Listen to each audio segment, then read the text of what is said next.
സങ്കീർത്തനങ്ങൾ അദ്ധ്യായം 49. സകല ജാതികളുമായുള്ളോരെ ഇത് കേൾപ്പിൻ, സകല ഭൂവാസികളുമായുള്ളോരെ ചെവിക്കൊൾവിൻ. സാമാന്യജനവും ശ്രേഷ്ഠജനവും ധനവാന്മാരും ദരിദ്രന്മാരും തന്നെ എൻ്റെ വായെ ജ്ഞാനം പ്രസ്താവിക്കും, എൻ്റെ ഹൃദയത്തിലെ ധ്യാനം വിവേകം ആയിരിക്കും. ഞാൻ സദൃശവാക്യത്തിന് എൻ്റെ ചെവി ചായ്ക്കും, കിന്നരനാദത്തോടെ എൻ്റെ കടങ്കഥ കേൾപ്പിക്കും. അകൃത്യം എൻ്റെ കുതികാലിനെ പിന്തുടർന്ന് എന്നെ വളയുന്ന ദുഷ്കാലത്ത് ഞാൻ ഭയപ്പെടുന്നതെന്തിനെ?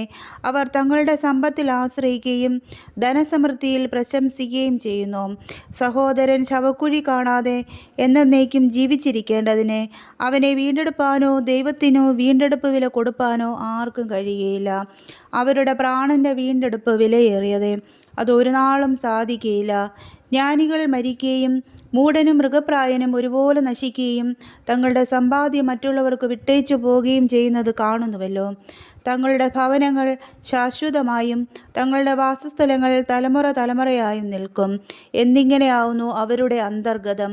തങ്ങളുടെ നിലങ്ങൾക്ക് അവർ തങ്ങളുടെ പേരിടുന്നു, എന്നാൽ മനുഷ്യൻ ബഹുമാനത്തിൽ നിലനിൽക്കുകയില്ല.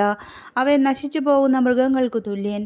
ഇതു സ്വയാശ്രയക്കാരുടെ ഗതിയാകുന്നു. അവരുടെ അനന്തരവരോ അവരുടെ വാക്കുകളിൽ ഇഷ്ടപ്പെടുന്നു. അവരെ പാതാളത്തിനെ ആടുകളായി ഏൽപ്പിച്ചിരിക്കുന്നു. മൃത്യു അവരെ മേയിക്കുന്നു. നേരുള്ളവർ പുലർച്ചയ്ക്ക് അവരുടെ മേൽ വാഴും. അവരുടെ രൂപം ഇല്ലാതെയാകും. പാതാളം അവരുടെ പാർപ്പിടം. എങ്കിലും എൻ്റെ പ്രാണനെ ദൈവം പാതാളത്തിൻ്റെ അധികാരത്തിൽ നിന്ന് വീണ്ടെടുക്കും. അവൻ എന്നെ കൈക്കൊള്ളും.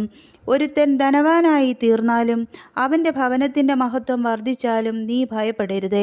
അവൻ മരിക്കുമ്പോൾ യാതൊന്നും കൊണ്ടുപോകുകയില്ല. അവൻ്റെ മഹത്വം അവനെ പിൻചെല്ലുകയുമില്ല. അവൻ ജീവനോടിരുന്നപ്പോൾ താൻ ഭാഗ്യവാൻ എന്ന് പറഞ്ഞു. നീ നിനക്ക് തന്നെ നന്മ ചെയ്യുമ്പോൾ മനുഷ്യർ നിന്നെ പുകഴ്ത്തും. അവൻ തൻ്റെ പിതാക്കന്മാരുടെ തലമുറയോട് ചെന്നു ചേരും. അവർ ഒരു നാളും വെളിച്ചം കാണുകയില്ല. മാനത്തോടിരിക്കുന്ന മനുഷ്യൻ വിവേകഹീനനായാൽ നശിച്ചു പോകുന്ന മൃഗങ്ങൾക്ക് തുല്യനത്രയും.